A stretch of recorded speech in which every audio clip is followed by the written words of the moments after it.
बनारस काशी की घटना है ये। बाबा का मचान गंगा जी में लगा हुआ है। मचान से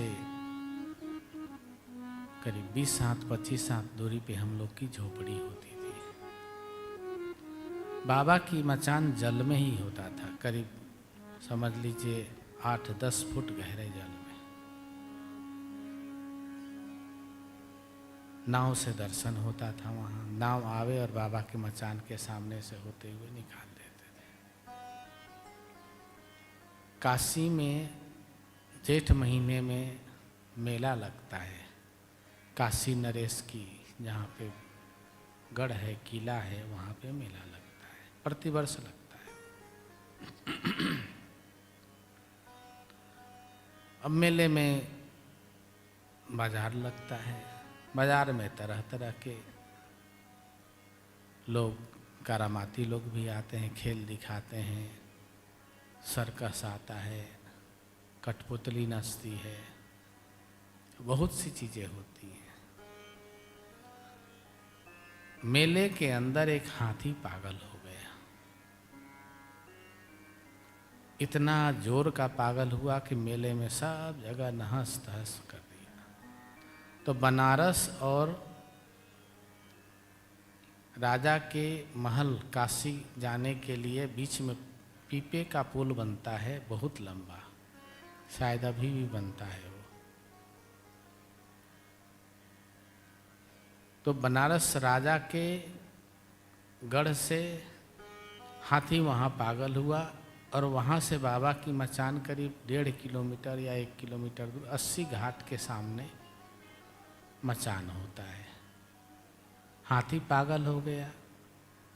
अब लोगों ने उसको बांस से, दूर से बांस से मार मार के उसको गंगा जी के तरफ छोड़ दिए। अब गंगा जी के तरफ, जिस तरफ बाबा का मचान होता है उसी तरफ वो हाथी।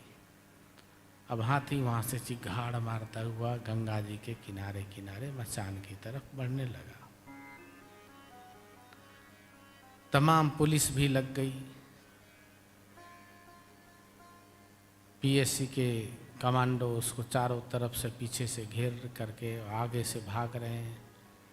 कुछ लोग आए बाबा के मचान के सामने, बोले बाबा हाथी पागल हो गया, इधर ही आ रहा है वो। और हाथी कभी पानी में जावे, कभी बाहर आवे, कभी कुछ कभी कुछ।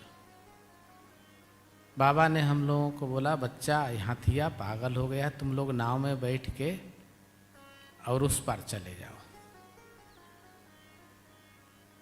हमने कहा सरकार, और सरकार, अरे बच्चा हम यहीं रहेंगे। हमने कहा जब आप यहाँ रहेंगे तो हम लोग उस पार क्या करेंगे, हमें नहीं जाना है। अरे बच्चा हाथी है, पागल है वो। हमने कहा मैं भी पागल हूँ, मैं नहीं जाऊंगा यहाँ से। अच्छा बच्चा देख हथिया कहाँ है। हमने कहा तो बहुत दूर है अभी। अच्छा अच्छा, तो बच्चा सब चले जाओ झोपड़ी के अंदर और वहाँ बैठ कर के नाभि में, नाभि के पास भगवान विष्णु का ध्यान करो, चतुर्भुज रूप का।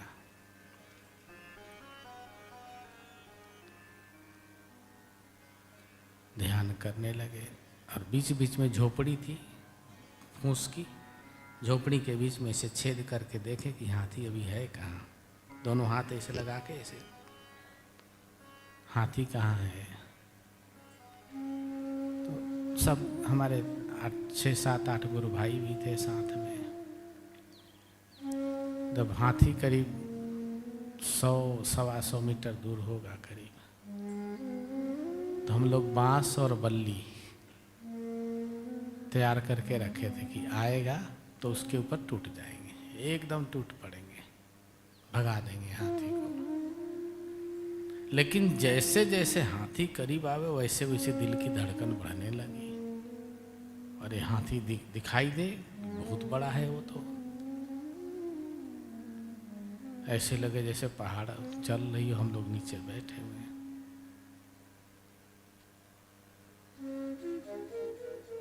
अब ध्यान कहाँ लगे ना अभी में किसी को, बस हाथी आ रहा है, हम लोग सब बांस बल्ली ले ले करके तैयार हो गए और हाथी एकदम मचान के करीब आ गया। हम लोग सब निकल के, हम तो निकले, बल्ली लिए थे एक मोटा सा, 2 हाथ मोटा होगा, निकल करके बाहर आ गए। बाबा ने हमें देख लिया, अरे बच्चा तू बाहर क्या कर रहा है? हमने कहा सरकार हम लोग बांस और बल्ली लेके तैयार हैं, हाथी को पिटाई करेंगे, इधर आएगा तो। अरे बच्चा तुहार बल्ली मारने से, बांस मारने से हथिया को कोई फर्क पड़ेगा? तुम लोग हमारी बात क्यों नहीं माना? चुपचाप बैठ जाओ अंदर। हमने कहा सरकार हम लोग छुप के झोपड़ी के पीछे बैठ जाते हैं, कोई नुकसान करेगा तो। अच्छा बच्चा तू आओ, इधर आओ, नाव पे आ जाओ, नाव को मचान के पीछे कर लो। मचान में ही बनती थी वो नाव, मचान की बल्ली में। हाथी आया, बाबा बाहर बैठे हुए, बाबा के मचान से करीब समझ लीजिए 15-20 कदम दूर था। इतने में बाबा बोले, हे गजराज रुक, सुन हमारी बात, सुन हमारी, खड़े हो जाओ। वो खूब सिर ऐसे ऐसे घुमाने लगा, रेत थी वहाँ, रेत उड़ाने लगा। बाबा बोले सुनाई नहीं दे रहा है? बाबा को देखा उसने, जब देखा तो देखते ही रह गया, चुपचाप देख रहा है। बाबा बोले मेरे सामने आओ, चल यहाँ सामने आओ। सामने आ गया। बाबा बोले बैठ, बैठ गया। जब बैठ गया तो मुझे भी चैन आया कि बाबा की आज्ञा मान रहा है। तो बाबा आवाज दिए, बालक जी सरकार, बच्चा ये फल ले जाओ, इसको दे दो, प्रसाद दे दो। केले का गुच्छा था। बाबा बोले जाओ इसको दे के आओ। हमने कहा सरकार इसको वहाँ जाके देना है या फेंक दूँ यहीं से? बाबा बोले जा इसको दे के आओ पास में। मैं गया और थोड़े दूर पे ही थे, उसने ऐसे सूंड उठाया, मैंने केला फेंक दिया डर के मारे, कौन जाए। सूंड पकड़ने, केला पकड़ने के लिए उसने ऊपर किया, तो मैंने सोचा मुझे ही नहीं पकड़ ले भाई, तो मैंने केले को फेंक दिया। फिर उस केले को उसने रेत पे अपने तरफ। बाबा बोले अरे बच्चा तूने फेंका क्यों? ले जाए दूसरा दो उसको। मैंने बोला सरकार वो पकड़ने के लिए सूंड किया था मेरे तो। अरे बच्चा वो तुमको नहीं पकड़ रहा था, केला पकड़ रहा था। फिर मैं इसे हाथ में लटका के केला ले गया, ले जा करके जैसे ही उसने केले को पकड़ा, मैंने हाथ खींच लिया अपना। पकड़ा तो उसने केला ही, हाथ पे कोई नहीं पकड़ा। जब मुंह में डाल लिया तब मैं समझ गया ये तो। फिर वो खड़ा हो गया। बाबा ने उसको 1 टोकरे फल खिलवाए।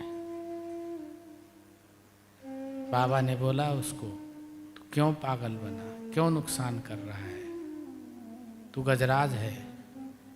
बाबा उससे बात करें और वो चुपचाप बाबा को ऐसे ऐसे देखे और ऐसे ऐसे सिर हिलावे। कभी कभी कान बजता है उनका, जब ऐसे करते हैं ना तो कान फटफट फटफट बजता है दोनों तरफ। तब तक पुलिस वाले सब आ गए उधर से। बाबा बाबा हम लोग को ऑर्डर भी लाए इसको गोली मारने का। बाबा बोले अरे बच्चा इसको कुछ नहीं करना, इसका पिलवान कहाँ है? पिलवान आया। बाबा बोले तू इसको सताया? पिलवान ने बोला कि नहीं। और गजराज तो एकदम गुस्से में हो गया, एकदम देखते ही उसको। बाबा ने कहा तुमने इसको सताया है, इसको मत सताया कर, ये गजराज है, इनकी सेवा कर। इनका जो खाने का खाना मिलता है पूरा दिया करो। फिर बाबा बोले पिलवान को कि तू इसको दंडवत कर और क्षमा मांग। फिर उसने दंडवत किया, क्षमा मांगा। फिर उसके आया पास में तो उसने पहले तो झटक दिया उसको। बाबा बोले नहीं, ये तुम्हारा सेवक है। तब जा कर के बोला वो बैठो, बैठ गया तो उसके ऊपर वो चढ़ गया। तो बाबा पुलिस वाले को प्रसाद दिलवाए, बोले बच्चा सब ठीक है, अब वो ठीक है। ऐसे बोल करके फिर वो चले।